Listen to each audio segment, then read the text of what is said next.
Good evening, everyone. James Hicks here from Hicks New Media and Infotainment News. It is my pleasure to welcome Mr. Clifton Lee Roberts to this episode of ITN Live. Mr. Roberts is the Humane Party candidate for the office of the President of the United States. That sounds so good. Just saying that, with the history that I have with this gentleman. So, tonight we're going to be talking both generally and specifically, right? In terms of what that means, what the Humane Party means, who Clifton Roberts is. And in essence, what we want to do, we want to broaden the conversation and the awareness of who those two entities are. That being said, Cliff, welcome. Thank you, James. It is a pleasure to be here. I'm so looking forward to this conversation because, as James mentioned to the rest of the folks listening in, we have some history. So we'll get into that just a little bit, but it's my pleasure and honor to be with you, having this conversation and sharing some of the information I have to share about not only this candidacy, but about the Humane Party, which does offer an alternative in this political mess that we're in right now. Like so my pleasure to be here, man. I'm really glad to be talking to you. Yes, and as you mentioned, full disclosure, everyone, I had to do the math as well, right? I've known Clifton for about 30 years. I don't know how old that states us or whatever, but you see the gray hair in both of our heads and things of that nature. So I just want to make sure that I don't screw this up. Because this is an important conversation, an important night, important topics, right? And for the most part, what we want to do again is, as you notice, I had a very brief intro, and that was consciously because basically what I want to do, folks don't want to hear from me. They want to hear from you tonight. And I want you to give the listeners and the viewers kind of that 360-degree insight in terms of who you are, right? Who the Humane Party is, right?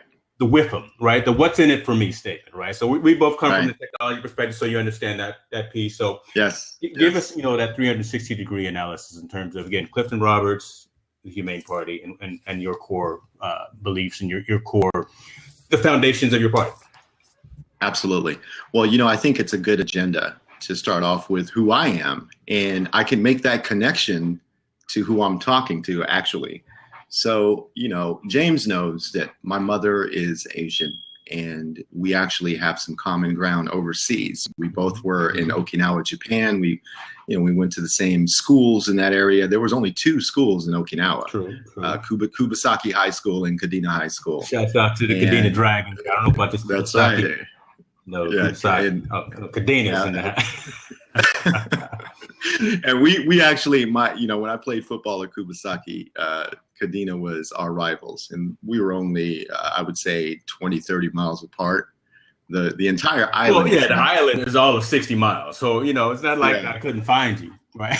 Yeah, right. And the forces of nature placed us, our parents anyway, at Travis Air Force Base, where I went to school my senior year. Attended University of California at Berkeley. And as a matter of fact, one of the things I wanted to bring up was one of the best memories I have is when my father, for my graduation ceremony from University of California at Berkeley, my father was so excited about his son graduating from college that he rented a limousine to travel from Fairfield. And James Hicks was actually one of the young men that accompanied us in the limousine. So we were, sticking our heads out. Yeah. So anyway, graduated from University of California at Berkeley. James knows that my first job out of college, I was recruited by Payne Weber. And I obtained my Series 7, 63, 65 Blue Sky licenses and completely learned a different language. I was amazed that I was even able to pass that test, which from what I understand is one of the most difficult in the nation. And worked for Payne Weber and got my experience there in the financial sector. and then went on to Nations Bank. I managed that financial services, and then went on to Health Net Federal Services. Did a small stint at E-Trade, and then ended up Health Net Federal Services, where I learned so much about healthcare, and that's going to be part of the components of which we talk about today, James. Okay. It's changing our healthcare system, and that's one of the reasons why I was so excited about not only participating in what the Humane Party is all about, but also having an opportunity to really instigate some change in some areas where I think it's really important to do so. And so from there, I went on to work for Intel Corporation. Initially came on as a consultant for Intel in their IT department. And I've always been a huge fan of Intel. Now, all along during this time, of course, my father was a musician. And so one of the things that I've always been involved in is the arts, whether it's writing poetry, writing songs, making music. My father bought me a set of drums when I was only 5 years old. And I think James might even have some memorabilia. I've got a few. Back in the days. I know about the Insonique keyboards, and sitting in your father's kitchen. You want to keep. Well, we can talk about that a little bit later as well. Cause again, this is valuable, right? Because I think folks need to understand who you are. So, I mean, absolutely. I want to continue in this dialogue because I know all of this, but again, this humanizes the candidate. Absolutely. Right. Absolutely. You are like me. You are like us, and so let's just keep going down this line. I'm loving this. Yeah, and it's interesting that you say it humanizes us because or candidates anyway, because when I played football, I actually looked back at some of the things that I did, and there is a guy that I played football with, and his name is Jeff Rooney. And he's one of those guys that he just was so excited about football, loved the game of football. And that 30 years later, he wrote a book. He had a reunion get-together not too long ago that I attended. And this is where he gave us a copy of the book. And the book is called We Took Names. And I'm going to read an excerpt from it. But the book, We Took Names, is, and these are his words. And shout out to Jeff Rooney if you see this, bro. Nice. But anyway, he says, the true story of the 1984 Vanden Vikings 12-0 undefeated Scal and San Joaquin section champions. Now, when I came here, it was a brand new environment. James, you know how it is. When we're military brats, we move all over the place. And he wrote something on me on the player spotlight that I think will provide some good insight into who I was even back then as a 16-year-old boy. And to give you some insight, when I started playing football my senior year, I was 16. I graduated when I was 17, attended UC Berkeley when I was 17. Right. But he said that, he was fast. Cliff had quick moves and could stick like a freight train. Cliff was another jovial guy that could make me smile when the play on the gridiron was getting rough, a calming force when you needed him the most. Those are the players I appreciated because it was easy to lose it on the field and let aggression become the dominating factor. Cliff was level-headed and always did what we needed him to do, move the ball upfield on kickoffs or shut down the passing game. So I wanted to share that with you because I want not only your listeners and your readers to get a sense of who I am, but that this isn't, who I am isn't made up. What you see is what you get. I've been in martial arts my whole life. I've been influenced by some wonderful, amazing men back in Japan. And James, in Japan, it's all about honor and respect and eating healthy and being one with nature. Yeah. And so as I evolved as a human being, one of the things that I started to notice was that the United States was always perpetually at war. One of the things that I started to notice was the people around me, including my father, who you attended his funeral not too long ago. And the people that were close to me knew him and loved him. And when we found out that he had cancer. He was fighting cancer. You know, I was noticing this with a lot of people. I was noticing that I was seeing violence and aggression all around me, which at the age of 30 is the reason I chose a vegan lifestyle. Okay. And I think I started to make a connection between our treatment of animals and a lot of the problems that we are facing as a nation.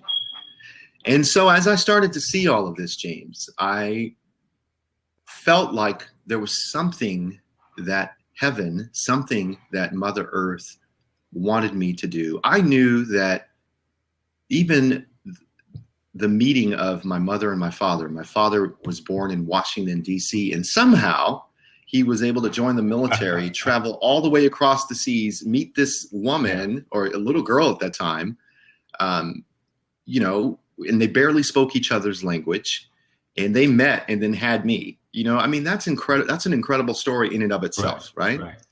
And they gave me the opportunity and the stability to be able to make it through school.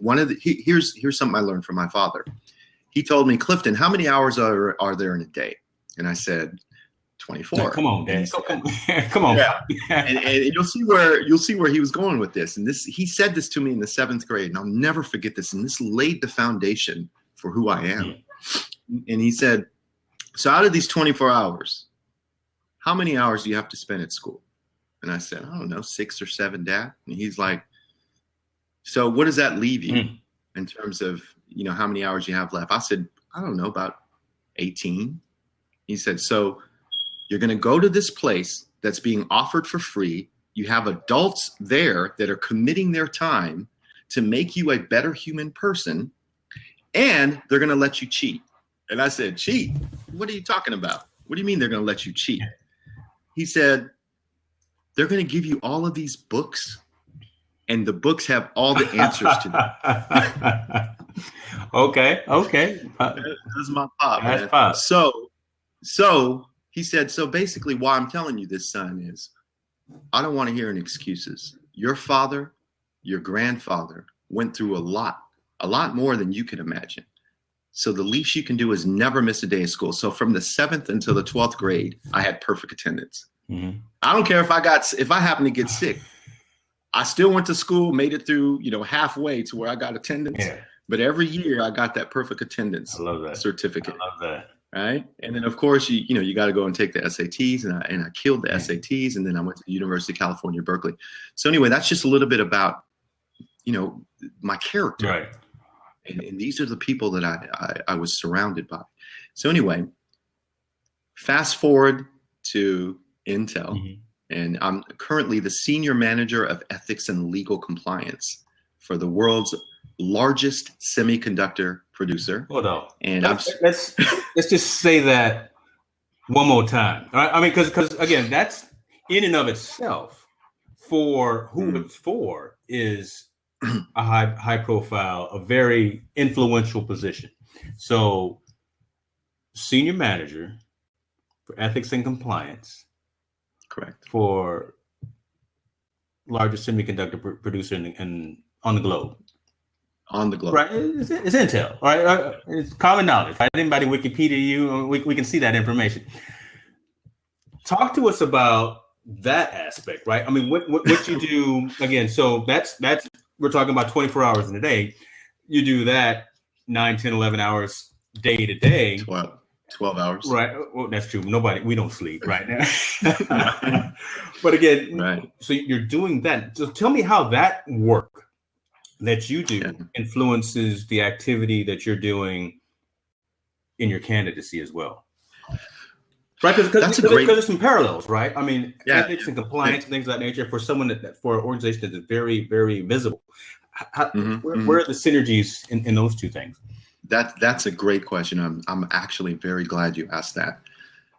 First thing I want to point out there, Intel in no way, normally you'll hear me in interviews. I always say that I'm senior manager of ethics and legal compliance of the world's largest semiconductor producer, because I don't want in any way, one of the things I agreed to when I accepted the nomination and I promised Intel, is I would never make it seem like Intel is endorsing me in the area of politics. So I want to just put that out there That's too. Good. That's good to know. And, Okay.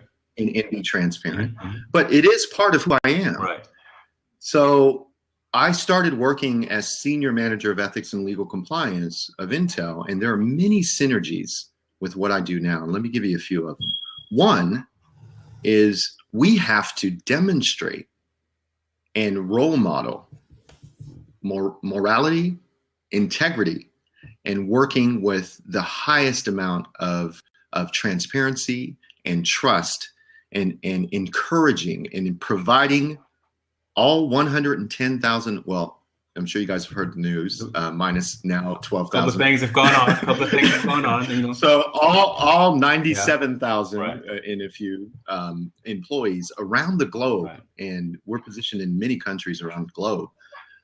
The tools and resources and the motivation and the practice and the reminders that there are ethical ways to go about doing something, and there are rules and regulations that exist beyond the United States borders, that go into international situations. So that's one synergy that you talk about. The other is that every day is a practice of collaborating with people in different countries, collaborating with teams of people with areas of expertise that extend beyond my own, that I have to be able to trust them to say, okay, if we're doing something, you have to do it this way. I'm going to trust that you're doing it this way, but still provide oversight that the vision and the mission and the objectives are being satisfied. Right. So I think that's where the synergies are. The 12 hours that you mentioned, I get off of work, dedicated my time there. Sometimes I don't work 12 hours. I'll work the normal 8, right? But in that type of position, right, you just get, it's an impassioned type of position. I mean, again, there's no time card that you're punching, right? Again, we do what we do because we love what we do, right? So absolutely. Start at 5 in the morning, absolutely. Start at 8 in the morning. Doesn't matter, right? That's right. That's right. So, when I accepted the Humane Party's nomination, I remember prior to accepting that, I thought to myself, wow, how in the world am I going to go and work, maintain this living, and develop a strategy to get my name out there, to get out the Humane Party's name, and be able to do it without being tired or overworked. Right. And I have to say that I'm so glad that I did it, because the fuel that I use is the messages and the feedback and the input that I've received worldwide. And James, I think you've seen it. You've done a couple other pieces on the Humane Party when I first told you about it. And so the letters, and actually on my website, cliftonroberts.org, I've actually posted I've actually posted a tab called Your Voice, where I highlight the true heroes of this political revolution. I know Bernie Sanders talks about political revolution, but the Humane Party has a story more profound than any other political party that has ever existed. Now, James, you know me. And just like the same way that you can tell me, I trust your judgment in the area of technology, I trust your judgment in the area of integrity, I trust your judgment in the area of just being a man. I've learned so much from you about being a man and being a good human being. And if you came to me and you said, Cliff, don't go around that corner at 50 miles an hour, because if you do, there's a history of cars slipping and whatever, and crashing, I would trust that. That same way, I'm telling you and your audience that in my life, this party and what I've learned and the people and the compassionate people that I've dealt with is more profound than any other political party that I've ever come across. It's compassionate view, it's focus on root cause, it's true desire to not accept influence from people with ill intentions, is so refreshing that I had to be a part of that. So when I started, I initially accepted a volunteer role as CEO of the Humane Party back in May. And it was my promise to cultivate and encourage people to participate in the political process. I promised the board of directors, and I said, look, I'm going to do three things. I'm going to increase awareness about this wonderful party. I'm going to recruit people, cultivate people, and build an organizational infrastructure for this wonderful party. Right. And I'm going to develop relationships with people that are already out there doing the things in the area of improving the situation around climate change, or improving the situation around the murder of innocent animals, and people that are interested in ending incarceration because there's profit for it. Right.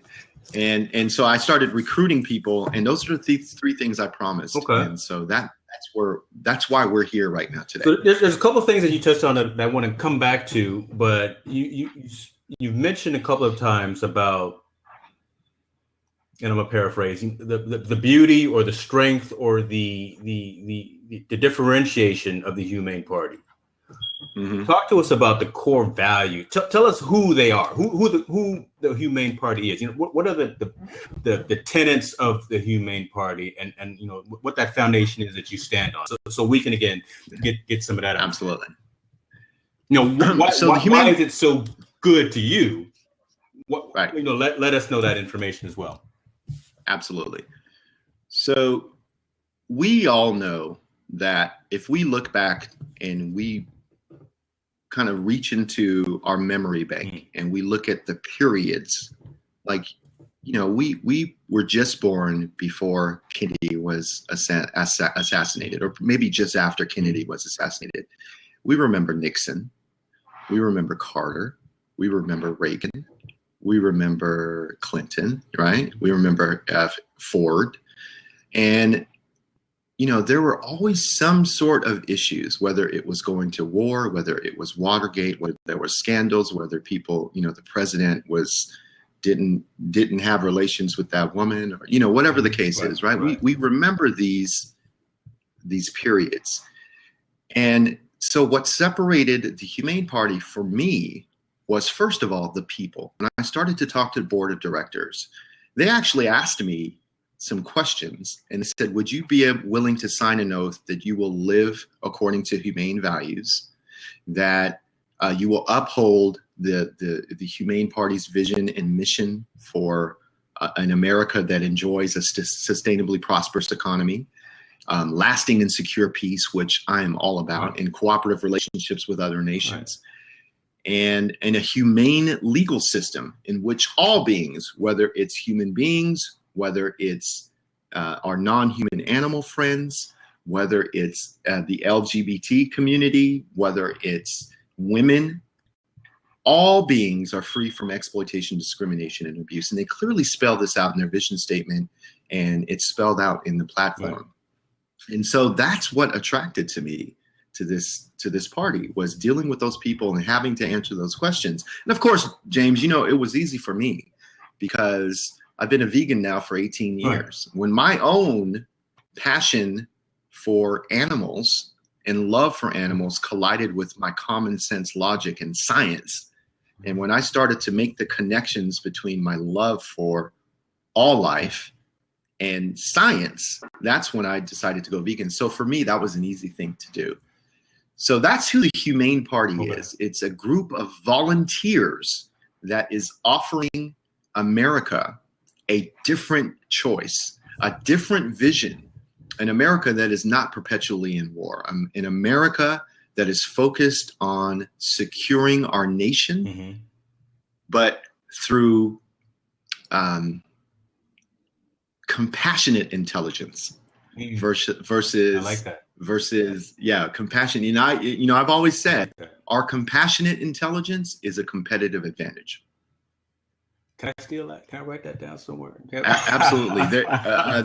There's already been, man, I have so many for you. You know, I've been thinking, I've had 18 years to think about this since in my mind, I've become enlightened in terms of what's going on with our food, what's going on in healthcare, what's going on with our prison systems and our education systems, what's going on with our environment, right? And definitely compassionate intelligence is a competitive advantage. Well, let's talk about that because I'll skip the script. I've got the script, right? And those were in the script. But again, I'll just interject and say the Humane Party has found the right person, right? Because again, that has been you for forever, right? And you know, I mean, Right, if you're throwing darts at a dartboard and you're looking for the right person that fits, again, those core values, I can check off and say yes. Yes.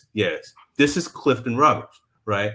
So they've got the right person leading the helm, leading the charge, things of that nature. So I'll come back again and let's keep going down that particular line of questioning and conversation, because you know, I wonder really honestly, why are we kind of as a general society, right, not being properly educated about those core philosophies of the Humane Party? Why is it that either we're blocking those out or we're not getting the information that seems, again, so common sense, right? Absolutely. You mentioned that statement before. You know, why is it that we're not taking that to heart and understanding what those core tenets, and you notice how I'm setting it all up, right? I've asked you what those core tenets of the Humane Party, and again, why is it that we aren't following those core common sense tenets of the Humane Party?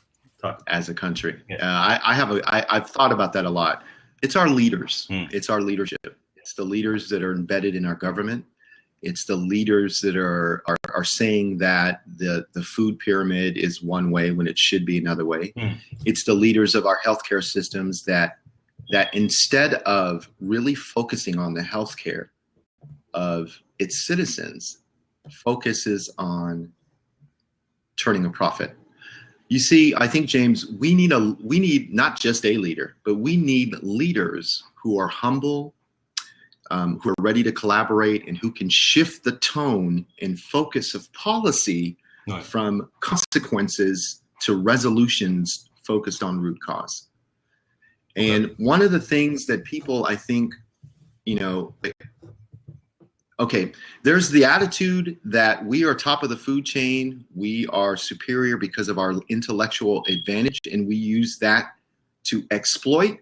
And then there's the school of thought that we are intelligent and we are compassionate, and we use our compassionate intelligence to not exploit and to protect, right? And what separates humans, I think, from all other living creatures in this world is our intellect and our ability to reason. Right. And I think we've leveraged our intellect to develop some incredible things. I mean, technology, going to the moon. Yet, despite our obvious intellectual advantage, we're led by human beings who continue to perpetuate childish behavior. We're led by human beings with a "you started it first, so if you bomb me, I'm going to bomb you" mentality. We're led, you know, like that's things we did in elementary school. We're led by human beings who refuse to leverage our compassionate intelligence as a competitive advantage, and who prefer to choose war over peace and choose coercive strength over intellectual might. So I think that's why. And of course, everything else tactically that happens from that type of strategy of our leaders, we see it in propaganda. We see it in commercials. We see it on TV. You know, just the other day, I'm going to tell you, I was so disappointed to see this. But just the other day, I was getting ready for work, and I turned on the TV to just kind of catch up on some news.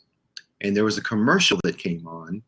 In the commercial, there was a mother trying to teach her son to say lecithin, as in soy lecithin. Okay.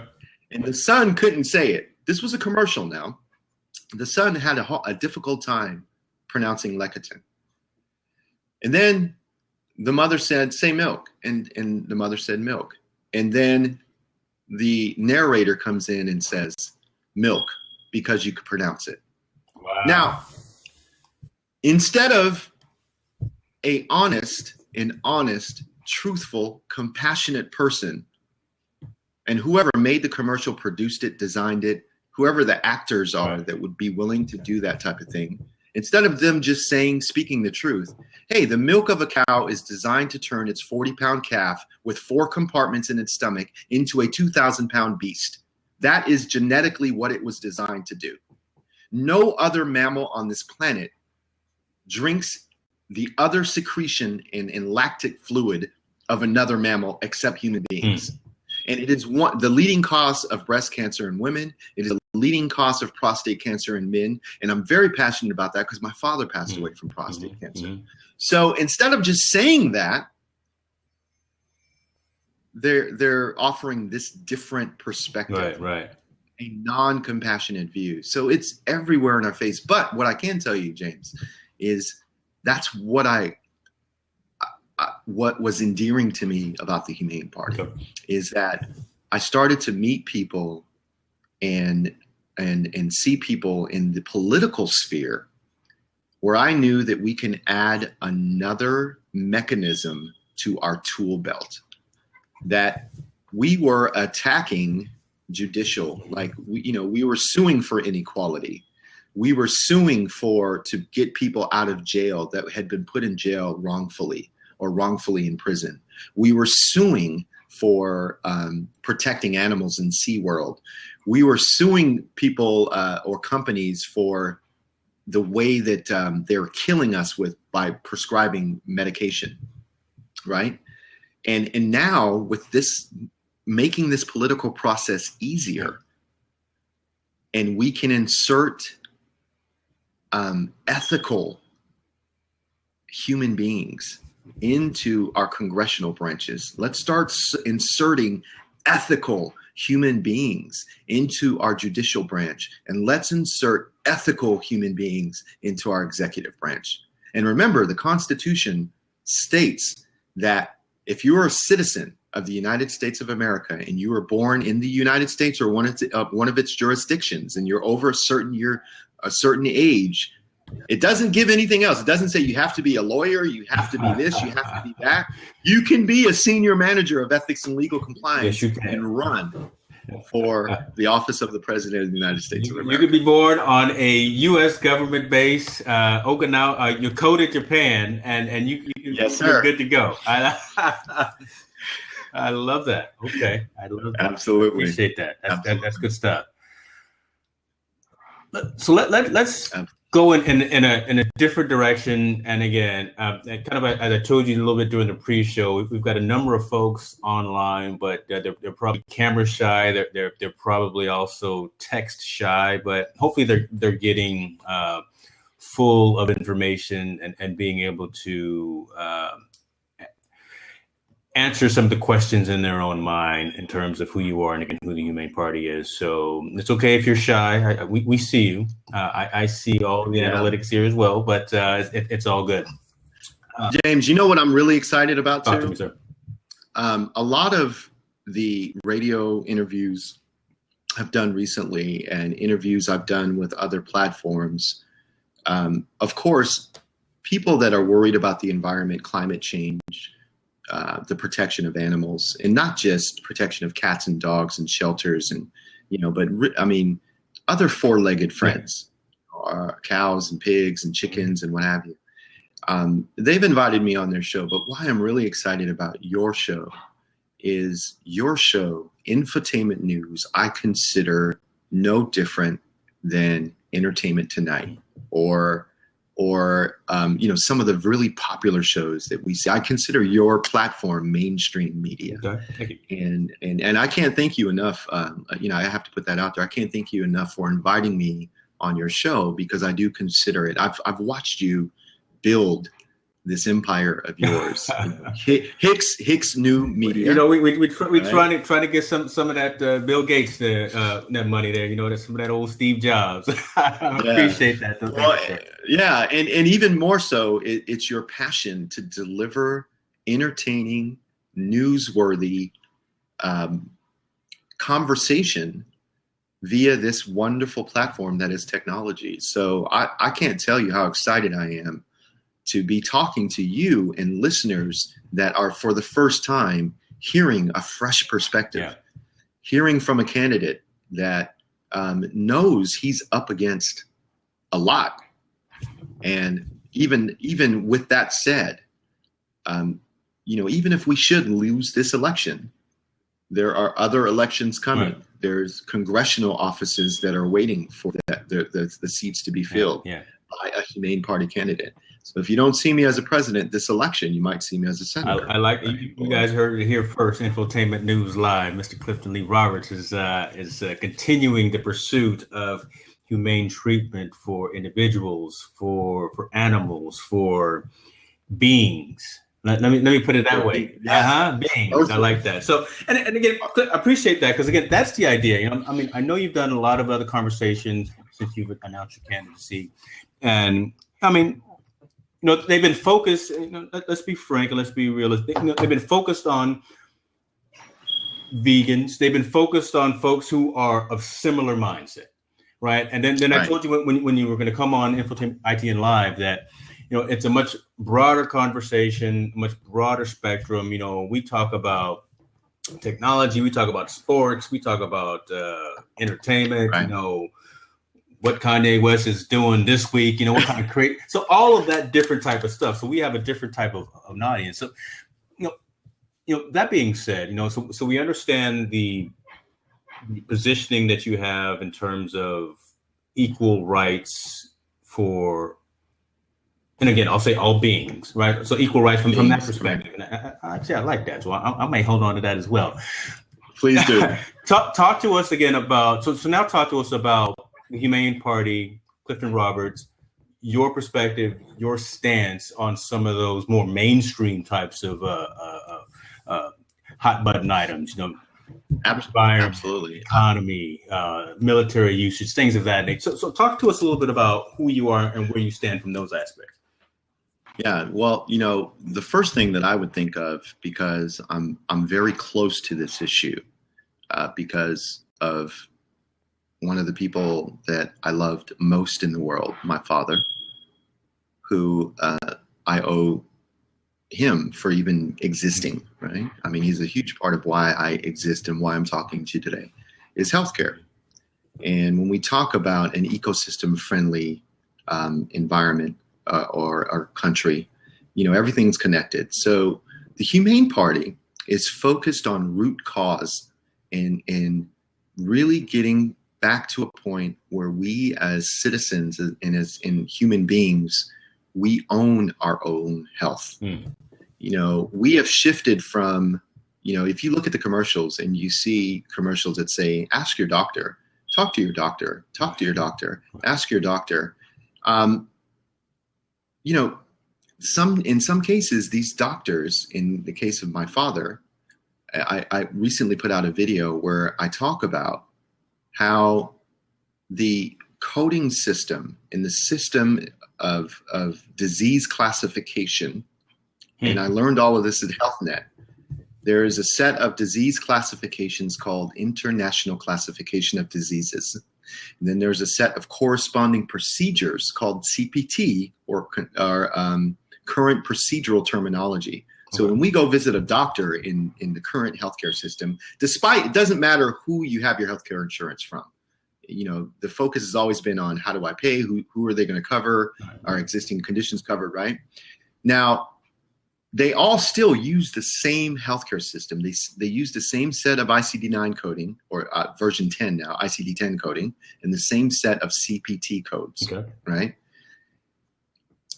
That system is a monopoly. There's no other competition in that system.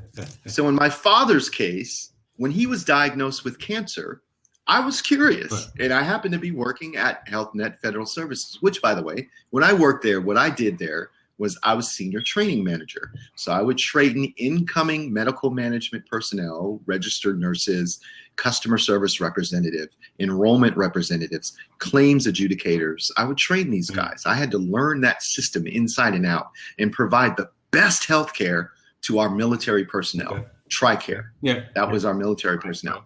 So what I learned about my dad's diagnosis was he was diagnosed with the ICD, at that time, version 9 code of 159. Now, I looked that up in the American Medical Association. They have an actual interface where you can type in 159 and it'll come up and it says malignant neoplasm. So I said, well, what in the world? Now, this is my father now. What in the world is a malignant neoplasm? Right. So I said, I looked it up, and malignant, of course, means bad, right? Benign is good, it's not going to hurt you. Malignant is bad. But I didn't know what neoplasm was. First thing I thought of was Ghostbusters, the plasma dude, right? So I look it up, and neoplasm literally means unexplainable growth in a living tissue. Now, I don't know if your listeners and your viewers and your readers come from a different place than me, and I'm sure they don't. I'm being sarcastic here. But if James Hicks was a doctor, and I came to see James Hicks, and I feel a lump in my chest or, my stomach, and I pay you $400 for an office visit, $4,000 for an MRI. For a veteran. Yeah. Or you're basically, the TRICARE is being taken care of. But I'm saying it's the same system that's being used by our private doctors as well. Like if you have health. Yeah. And let's say I come in and I pay you that, or through the insurance companies, I'm paying monthly $700 for my family. And then the insurance companies pay these doctors and hospitals those fees, $300 for an office visit, sometimes more, depending on the type of office visit, $4,000 for an MRI, $3,000 for a CAT scan, whatever the case is, right? And then I go back to my primary care physician, PCP, and I say to you, so what'd you figure out, doc? And you say to me, instead of saying, well, I've diagnosed you with a cancer. Yes. It's a malignant neoplasm. Instead, you say to me, well, you have an unexplainable growth. Well, doctor, that's why I came in here. Right. I told you I have an unexplainable growth. Well, I'm reconfirming that. I have no idea what it is. By its own definition, I can't explain what you have there. I can't explain it. But guess what? If you don't pay your copay, I'm going to send it to a collection agency. That makes it incredibly. My pastor always said, make it plain. James, that is, as we used to talk when we were younger, man, that is real talk. Yeah.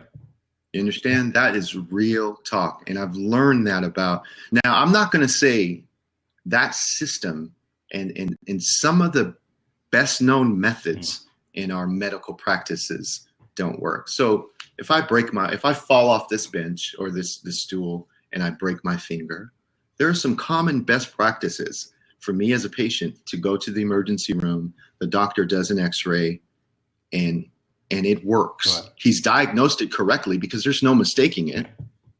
Right? Now, one of the things I pointed out in my video as well is that there's currently no ICD-9 code, or I'm sorry, I keep saying I was so used to it because that's where Right. ICD-10 code, or International Classification of Disease, for a human being that has consistently ingested the muscle and epinephrine of another animal's tissue over a period of 40 years. That's what happened to my father. Right. No one else can tell me anything different. My father consistently over his life ingested that's my acronym for MEAT, by the way. MEAT, muscle. These are facts. This isn't my opinion, James. Muscle and epinephrine of animal tissue. Now, we all have common sense. We all know that when whether it's a human being or a being, when we die, our bodies decay. Did we forget that? Mm-hmm. Did we forget that our bodies decay? That if you eat a dead dog and it's decaying and you just pick it up and you throw some of the animal's muscle in your mouth and you swallow it and you chew it and you let it sit in your stomach, did you not just use your common sense and think, wait, is it going to decay in my stomach? What are going to be the consequences? Right. That's why at the age of 30, that all made sense to me. So anyway, going back to healthcare, this is what the Humane Party is about. It's about telling the truth to people. It's about telling the truth about our for-profit prisons. It's about telling the truth that the biggest cause of climate change in the world is animal agriculture.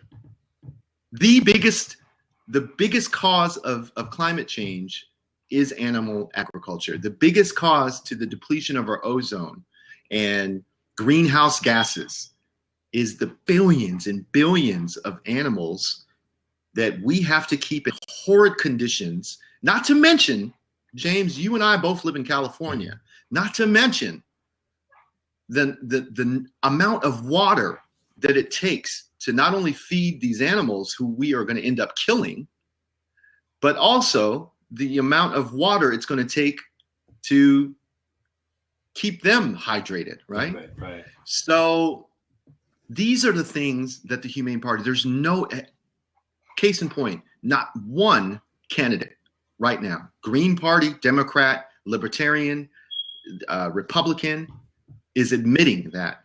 There's no focus on root cause, none whatsoever. All they're saying is, we're gonna bring jobs back. We're gonna stop Wall Street, and we're gonna do this, and we're gonna do that. In my presidential nomination acceptance speech, I said the definition. Albert Einstein stated the definition of insanity is doing the same things over and over again. Every 4 years, we're offered change. And every 4 years, those promises are exchanged. Every 4 years, we're offered a choice. But 4 years later, we've lost our voice.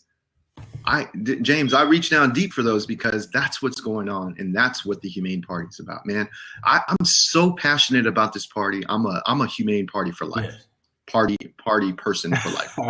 But, and that's beautiful for the fact that no one in a political office today, or no one else who I've seen, has really shown that drive, that desire, that passion for what they believe in. They're looking for, again, the hot, flashy items, right?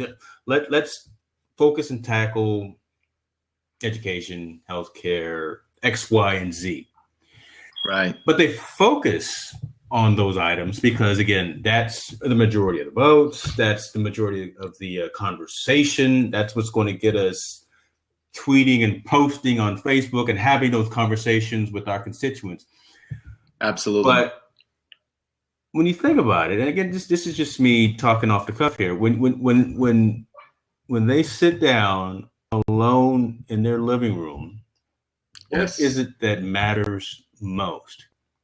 And I think, again, that's the differentiation in terms of, again, what I'm seeing from the rest of the landscape versus what it is that you're talking about. I mean, and this, again, really has been since I've started following your activities, since your candidacy, because I've seen a lot of engagement. I've seen a lot of conversation from folks who are not just talking topics, not just talking issues, but are passionate in terms of their beliefs. And you don't see that a lot. The only times you really see that is with with teachers who love what they do. They don't get paid enough, so they're out there teaching our kindergartners things like that on a day-to-day basis. So you see that love for what it is that you do. You see that a lot of times in the church or whatever the case may be as well. But it's refreshing to see someone have that type of insight about not just your, because it's good for you, right? Yes. You've been a vegan for X number of years. You focus on these type of humane aspects for X number of years, but that's just you, right? Right. You're channeling that, I feel, and again, this is me talking into I'm listening. Platform for others to understand and say, just common sense types of items, common sense types of conversations. This is what's killing you. This is what's killing the planet. Yes. It doesn't take too much of a rocket scientist. You know, you could say, yeah, I work in the largest semiconductor company on the planet, but you know, you don't have to be that smart guy working in the clean room building Absolutely. I just dated myself.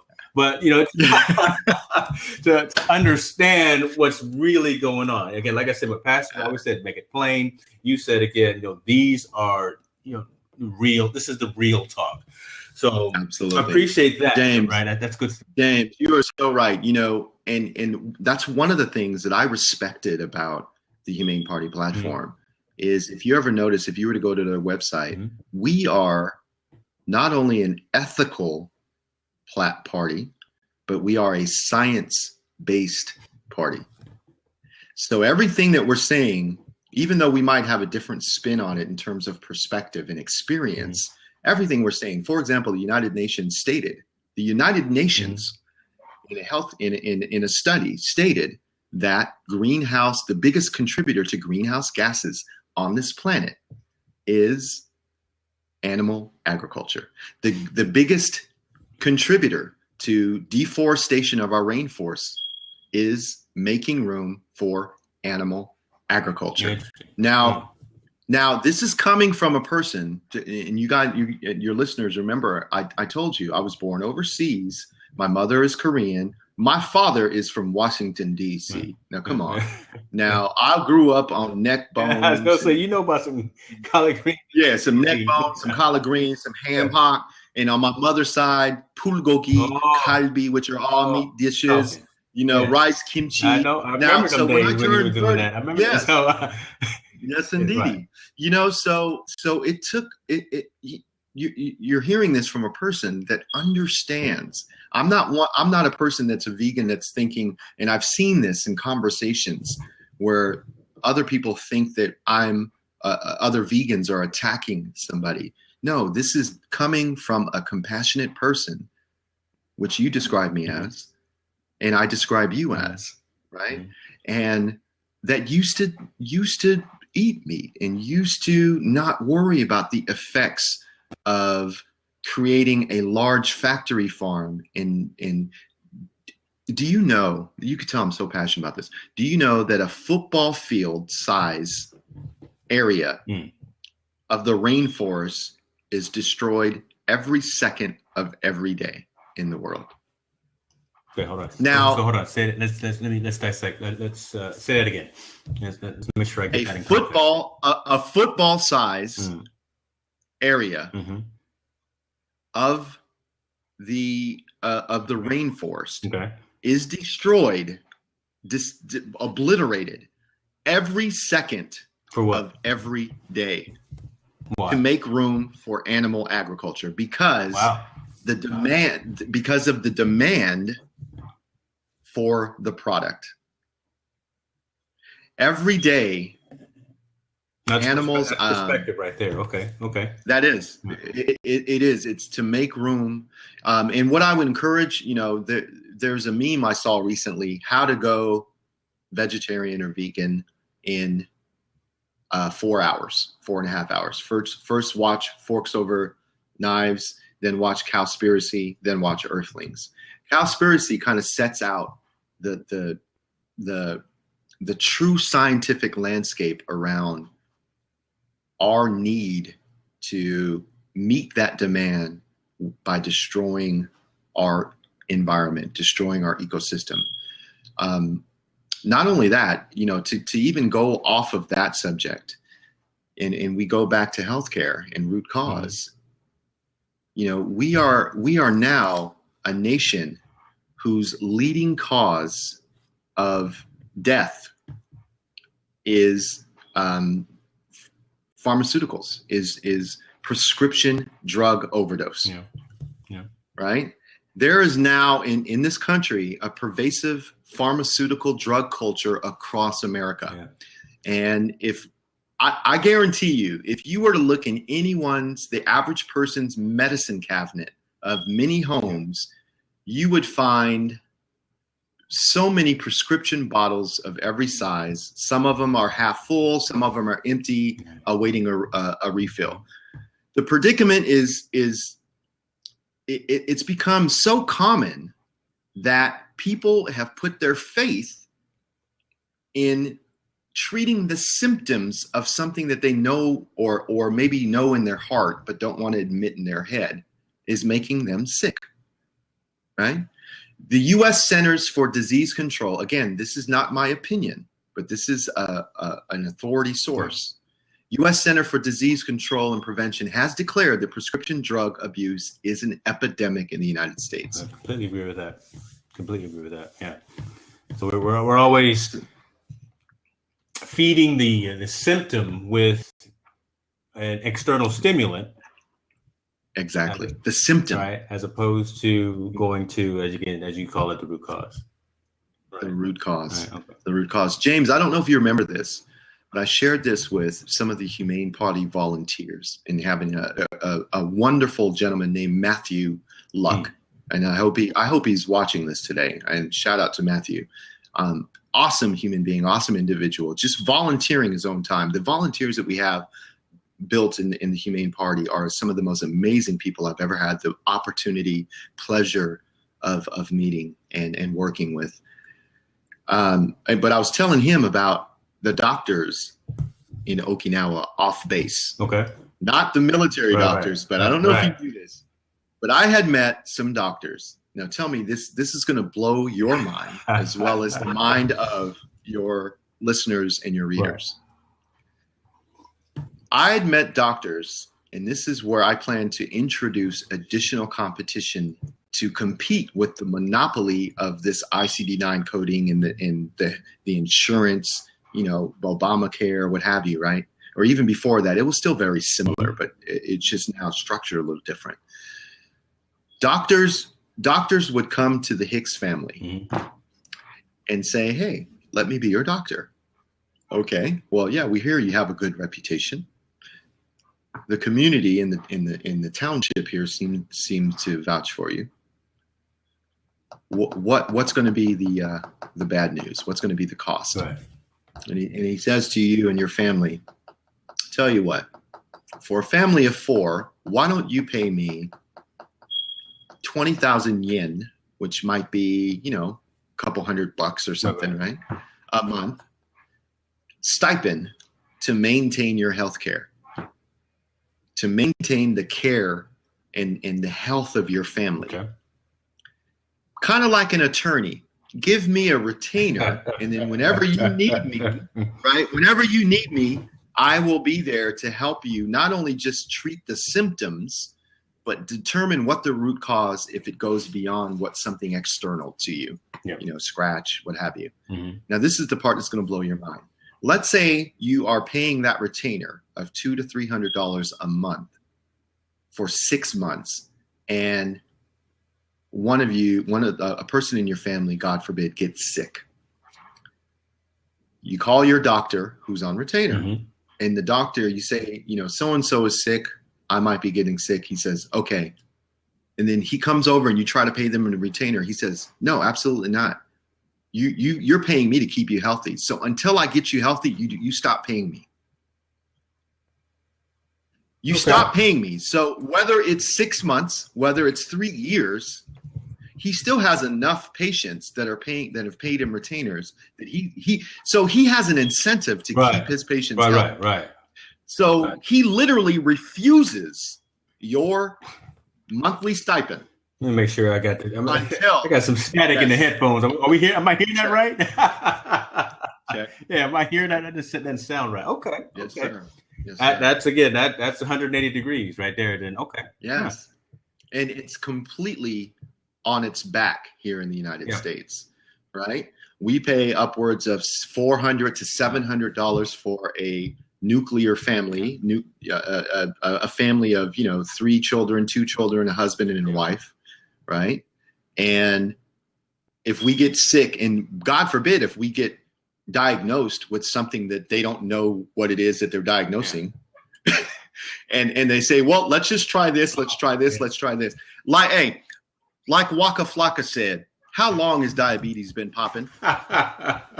Make it plain. Oh my, that's for the tweens and for the millennials right there. Understand? Yeah, my son showed me that. He said, "Dad, listen to Waka Flocka is a vegan now."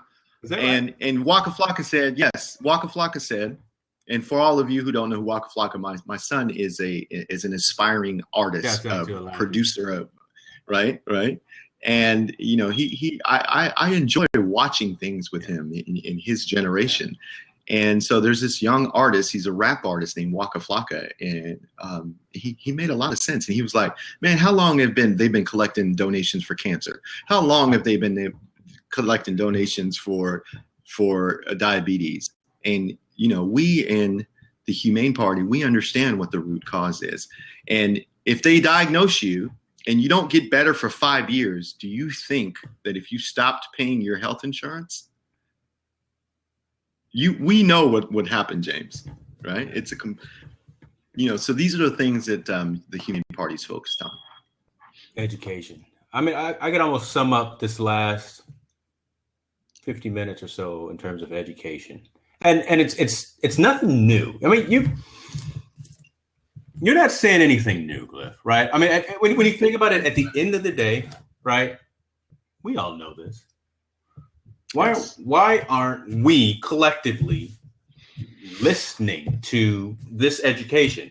And I mean, we can go on into a whole nother 2-hour conversation in terms of that, but it's refreshing to know that you've got the volunteers from the Humane Party, you've got the folks that align with the core tenets and principles in terms of that you're reaching for, having those conversations and getting that education out. So, right. Yeah, we definitely have some challenges. But the information, all change is not going to happen overnight, right? And large scale changes like this, you're not going to turn this large ship overnight. But again, you're doing the Steve Jobs. You're making a dent in the universe, right? Yes. Right. So I love that. I'm gonna borrow that one. I took that from him. I worked for the man for 8 years, and I take that from him as well. Cliff, I do want to be cognizant of time, sir, because you've got things as well. But I wanted to continue the conversation. But this wouldn't be an infotainment news ITN live session if we didn't talk a little bit about a couple of other topics. So we're going to relax a little bit. We're going to talk about a couple of other things right now. Let's talk a little bit about technology. Let's talk a little bit about sports. Yes, I got to bring back in who I am as well. So we've had the enlightenment of Mr. Roberts, the Humane Party, and the platform up to this point. And I can't thank you enough for allowing me to do so. We're not through. You still got some hard questions here to answer here within the next couple of minutes, sir. So you're not off the hook just yet. What's in your briefcase? Let's talk technology. What are the things that you can't live without on a daily basis? What's with you every time you jump on that charter plane from here to Portland? Definitely my HP Aspire. Oh my goodness! Little shouts out to HP. Okay. Yeah. Yes, sir. Yes, sir. With an Intel Core i5, of course. It's a 2-in-1 convertible and convertible tablet / PC. Yeah. And then I actually bought a new. It's called Blue, Bold Like Us. Let me see that. Right there, man. Look at you. All right. Nice, sizable form factor, yeah. Right? And about as big as, in terms of screen size, about as big as a Galaxy Note. I can tell you that the one thing that I've been having issues with is when I get in the car and I try to take a meeting in the car, the Bluetooth tends to have some latency sometimes. Like it'll just kind of go in and out. And I've noticed that that's specific with this phone. But otherwise, I love it. Of course, I'm talking to you. I'm a developer, so I'm talking to you on a Mac. And, whenever I develop solutions for that large semiconductor company I work for, I use my Mac, and still use that to compose music once in a while as a release. Love it. Yeah. Okay, so let's go back. Okay, you got Android Man there with the blue. So we were talking blue. Wait, what you got? I have a story to share about late James. breaking, ladies and gentlemen. I have a story to share about James Hicks. Oh my God! Okay, hold on. Let me stop the recording just in case here. No. Do not stop the recording. This is an amazing. Hey, did you really stop the recording, James? He really stopped the recording. Anyway, I'm gonna go ahead and share this story about James Hicks. One time he went to this conference called the Consumer Electronics Show in Las Vegas. And he went there and he told me that he was going. And so I said, hey, he said, he was going there as a journalist. So he had a media pass to go. And so he went there and I connected him with some folks at Intel. And he ended up going to one of the forums at Intel. And it just so happened that he won. It just so happened. I know, I noticed. I was like, God, you really don't want to hear this story. Keep going. And so now, mind you, I had nothing to do with setting up the Consumer Electronics Show. Nothing at all to do with. Matter of fact, I just started working at Intel. At that time, I was working for the sales and marketing team called SMG University or whatever.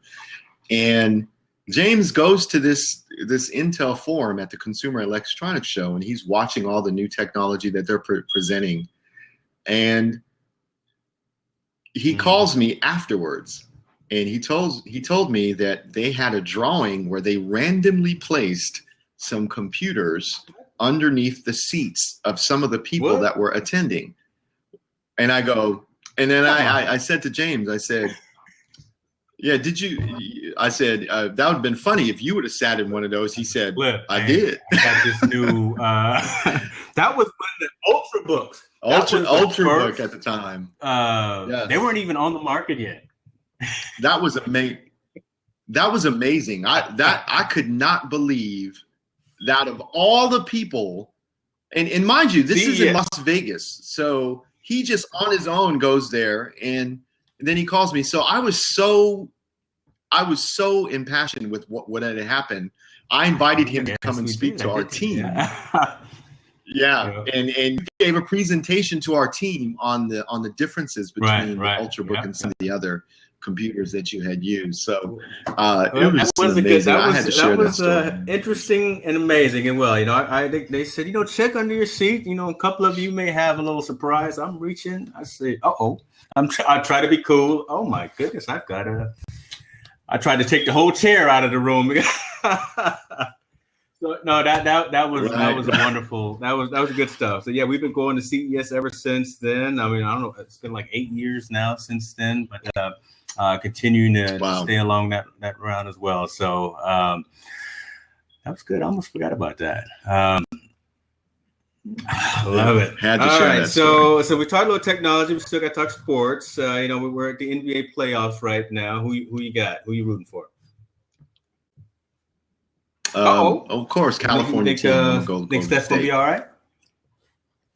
Okay.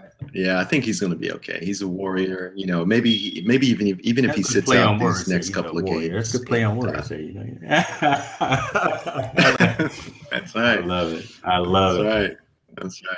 And you can tell he's such when I see him around his daughter, he's such a humble person. Especially when he gets around his daughter, you can tell that she. Everything that he does is for her. So I really admire that about him. That's right. One more. So knowing you, and you kind of alluded to this as well, I know you got a deep love, appreciation for music.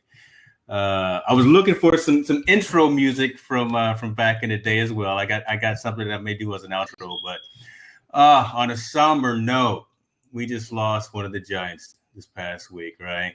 We lost Prince. Right. Talk to me about that. Oh my goodness, we lost one of the Giants.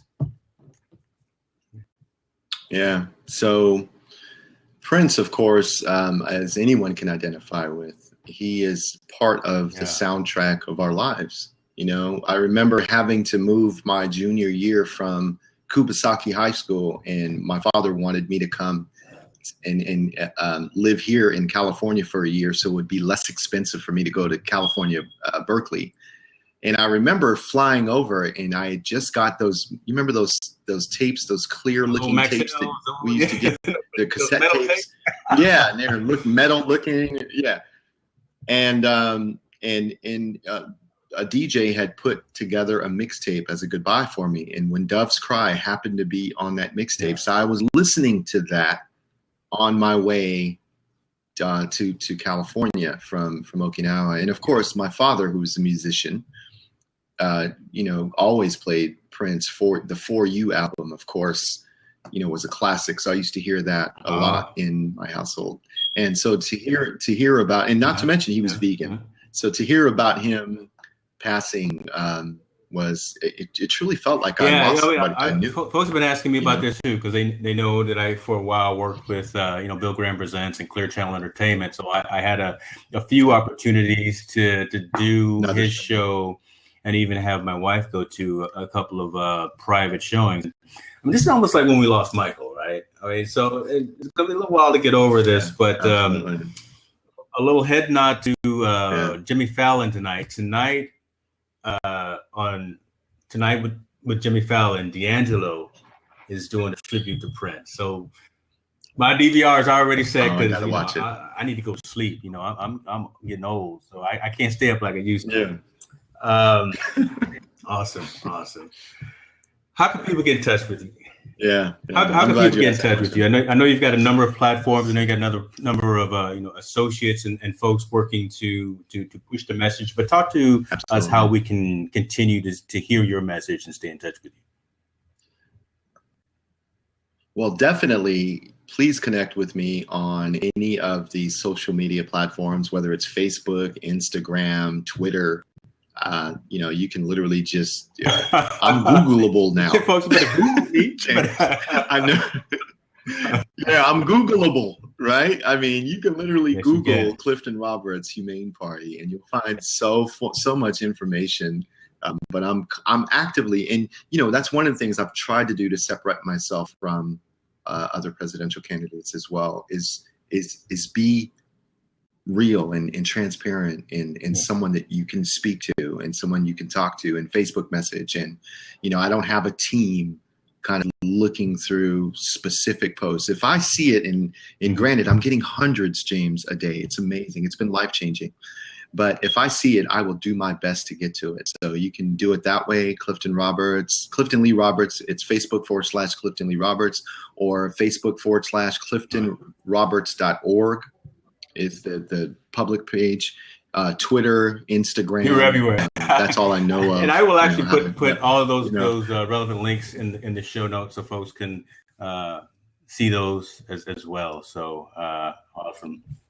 Yeah, and CliftonRoberts.org as well. You can go there. Yes, sir. I don't know, man. Mere words can't express how grateful I am for you,